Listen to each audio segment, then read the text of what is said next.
I think you certainly can make a living out of it, and people do make a living out of it.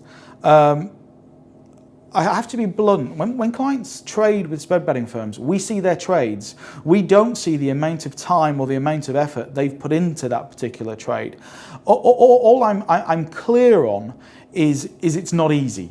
You know, it's not easy, and whenever I speak to profitable traders, they really do. They're absorbed by the market, and you can see they've spent a lot of time and effort in understanding the particular thing they're trading on.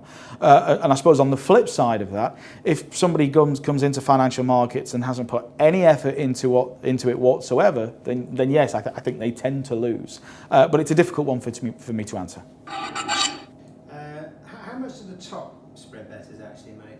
People view spread betting in different ways. So yes, actually, the person who trades it for a living might view winning £100,000 in a year a great year, but likewise, someone who just does the odd trade every so often might actually look at £10,000 in a year as a great return.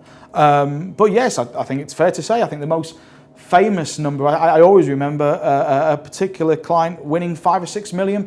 It's certainly not unheard of at all. How do losers think, do you think, and how do winners manage their risk? Almost the clue is in the question there, and it's that discipline that winners bring to the market. They literally do manage their risk, where I think people who have losing trades, consistent losing trades, tend not to manage their risk. And even the fact that they continue to lose means they shouldn't be trading. What skills and character traits make a good trader? I'm clear it is understanding the risks and the reward that the market may provide to you. And I think successful traders really do understand the relationship between fear and greed.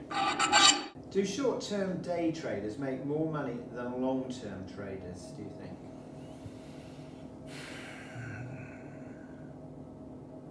If they're good at it, they both make similar amounts.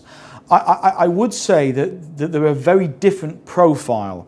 So a short-term day trader really has to be glued to the trading screen. He doesn't move away. He's constantly looking at it, and he's far more involved in every trade that he puts on. The long-term trader doesn't operate like that. He might put the trade on and perhaps even not look at it for the next 3 or 4 months.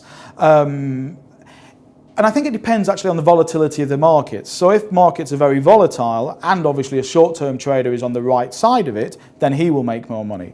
If markets are overall trending in a particular direction, then the long-term trader will potentially make more money. What size accounts do the most profitable traders have? And then I'll move on to the other one. So what sort of account size do the most profitable traders have, do you know? That is a good question. I'm not too sure of the answer, but I'm absolutely clear it's in excess of, say, £2,000. A lot of people, when they're researching which broker to open an account with, they tend to look, what is the smallest trade that they can put on? And I kind of understand that. I understand why they would like to open an account with £50 or £60. I do understand that and why they would like to do it. But I think perhaps more important is the size of the trade that you could put on rather than the opening account balance. Because £50 to £60, really, you're trying to, essentially you're saying, well, how quickly will you lose that money? It doesn't give you enough room to maneuver to actually put a trade on. So yes, I don't think there's an ideal amount of money that you can put onto the account, but I'm clear putting sums that are less than maybe £2,000 actually is not the way to trade. Do you think high net individuals are more serious in their trading? Quite literally, it depends on the client.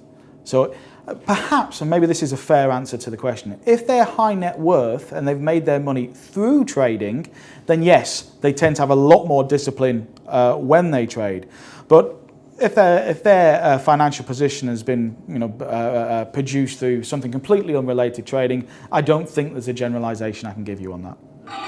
Do winners tend to add to winning positions? I wouldn't necessarily say add to winning positions. I think But what they clearly do is run winning positions for longer. And I think it's an old trading adage that I definitely see profitable traders do, and that is to run profits and cut losses as soon as they can. Which clients win and lose, and what are their characteristics? I don't think there's any generalisation I can give you on that, but I think the only thing I would say is people who make money have studied the market that they trade.